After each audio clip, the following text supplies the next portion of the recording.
क्योंकि इस केस में मिलने वाले हर सबूत, हर वीडियो एक ही टाइम पर रुक जाता था। 19 मिनट 34 सेकंड। दोस्तों, अपराध कभी चेतावनी देकर नहीं आता, और कभी कभी एक इंसान की गलत हरकत सिर्फ एक परिवार नहीं, कई जिंदगियां बर्बाद कर देती है।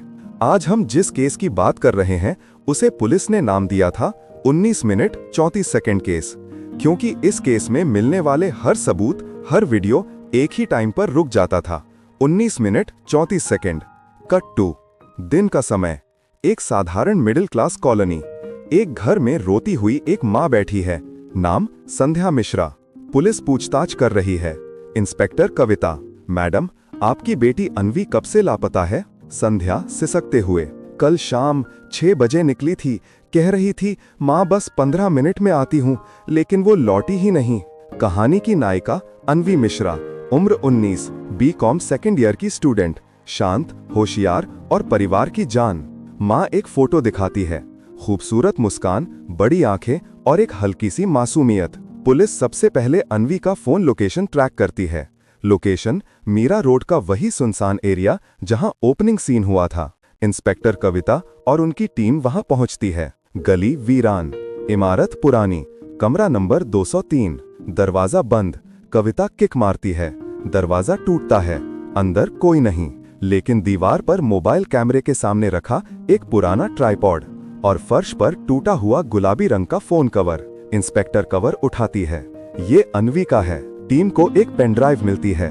कविता उसे देखते हुए कहती है, उम्मीद करता हूं कि इसके अंदर जवाब हो। डर नहीं। Police station, forensic lab. Pen drive को सिस्टम में लगाया जाता है। सभी अफसर उत्सुकता से स्क्रीन देखते हैं। वीडियो खुलता है। Low quality footage. अन्वी बंधी हुई, रो रही, और सामने मास्क वाला आदमी। वीडियो की लंबाई 19 मिनट 34 सेकंड। वीडियो अचानक उसी टाइम पर कट जाता है। सर, ये वीडियो जानबूझकर इसी टाइम पर काटा गया है। कविता, या फिर यही वो टाइम है जिसके अंदर सब कुछ होता है। वीडियो धमाकेदार सस्पेंस छोड़ता है। आदमी बार बार कैमरे का टाइम चेक करता है। अपराधी वीडियो में। समय आ गया है, बस कुछ मिनट और। टीम को एक बात अजीब लगती है। कमरे में एक घड़ी उल्टी टंगी थी। कविता भौहें चढ़ाती है। ये कोई मैसेज है या मनोवैज्ञानिक खेल? कविता अन्वी की सबसे करीबी दोस्त रिया से पूछताछ करती है। कविता, क्या अन्वी किसी से परेशान थी? कोई पीछा करता था? रिया, मैडम, उसने बताया था कि कॉलेज में एक लड़का है रचित मेहरा, वो उसे परेशान करता था, उसे अकेले में बात करने के लिए मजबूर करता था। रचित एक अमीर लड़का, दिमाग तेज, लेकिन गुस्सा उससे भी ज्यादा। कविता, चलो उससे मिलते हैं। पुलिस रचित को कॉल करती है। रचित अपने घर पर वीडियो गेम खेल रहा है। वो आता है हड़बड़ाया हुआ। रचित, मैंने कुछ नहीं किया, मैं तो कल रात घर पर था। कविता, फोन चेक करो। फोन में एक अजीब बात, कल शाम 6 से रात 10 बजे तक फोन स्विच्ड ऑफ। कविता, इतनी देर फोन बंद क्यों? रचित बेचैन, पसीना पहुंचता है। रचित, बैटरी खत्म हो गई थी। कविता तंज कसती है। 4 घंटे तक? रचित की आंखें चुराने लगती हैं। अब वो पुलिस रडार पर आ चुका था। फोरेंसिक टीम पेनड्राइव को और स्कैन करती है। उन्हें एक हिडन फोल्डर मिलता है, नाम फाइनल कट। उसमें एक नया वीडियो का टाइम स्टैम्प 19 मिनट 34 सेकंड से ठीक 1 सेकंड पहले। इंस्पेक्टर के शरीर में सिहरन दौड़ जाती है। वीडियो में अन्वी बोल रही है। अन्वी डरी हुई आवाज में, कृपया मुझे जाने दो, मेरी माँ मेरा इंतजार कर रही होगी। उसके आगे फ्रेम हिलता है जैसे कैमरा गिर गया हो, और फिर ब्लैक स्क्रीन। अन्वी की माँ संध्या एक डायरी पुलिस को देती है। डायरी में लिखा एक नाम AS और एक वाक्य, अगर ये राज खुल गया तो मेरी जिंदगी खत्म। कविता पूछती है, AS कौन है? रिया बताती है, अन्वी एक कोचिंग में पढ़ाती थी, वहां एक टीचर था, अनिकेत शर्मा। अनिकेत एक शांत, लाइब्रेरी टाइप इंसान, लेकिन पुलिस को उसकी आंखों में एक डर दिखता है। पूछताछ में वो टूट जाता है। अनिकेत, मैं अन्वी से प्यार करता था, लेकिन उसने मुझे मना कर दिया। मैंने उसे कुछ नहीं किया, कसम से। हाँ, मैं उसके पीछे गया था, पर उस दिन नहीं। अब शक और बढ़ गया। फोरेंसिक टीम उस कमरे की दीवार से उंगलियों के निशान उठाती है। उन्हें एक अजीब पैटर्न मिलता है, 3 लाइनों का निशान, जैसे किसी ने नाखून से खरोचा हो। पैटर्न किसी काउंटडाउन जैसा दिखता है।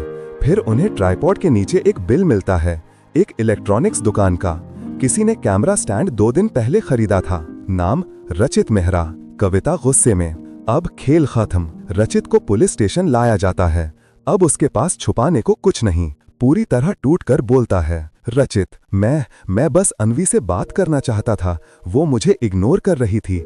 मैं उसे डराना चाहता था, लेकिन सब गलत हो गया। कविता चिल्लाती है, क्या तुमने उसे मार दिया? रचित घबरा कर कहता है, नहीं, मैंने उसे नहीं मारा। मैं बस कमरे से बाहर कुछ लेने गया था। जब वापस आया वो वहां थी ही नहीं। कविता हैरान, मतलब तुम अकेले नहीं थे? रचित सिर हिलाता है, हाँ, वहां कोई और था जिसने वो वीडियो अपलोड किया। फोरेंसिक टीम पेनड्राइव का डीप एनालिसिस करती है। उन्हें 2 IP एड्रेस मिलते हैं, एक रचित का, दूसरा अनिकेत शर्मा। अनिकेत को फिर बुलाया जाता है। कविता उसे पेनड्राइव दिखाती है। क्यों किया ये?